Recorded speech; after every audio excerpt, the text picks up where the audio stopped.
It's a symbolic release. It's symbolizing something that has already happened that we didn't get to see. When we pass away and our spirit leaves our body, it returns home to our Creator. These birds also return home, so please don't worry about them. I know it's cold today, but they've got a wind at their tail, and they're going to fly straight home to my house in Moscow Mills, Missouri. So with that, we have a song that we're going to play while we release them. And can I ask, would someone like to hand release the spirit bird? Everyone, yeah, please step out so you can watch the bird.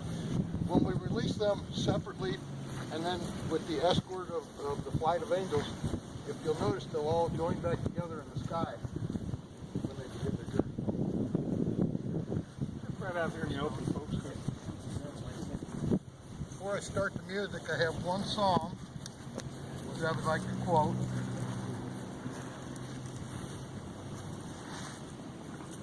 Psalm 55:6.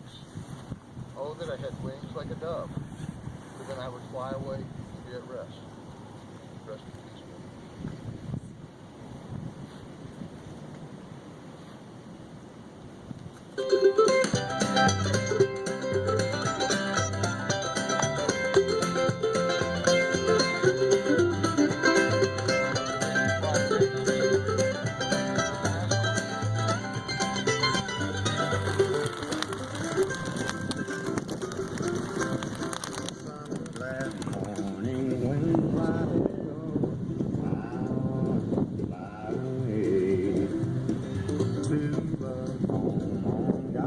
Still shore.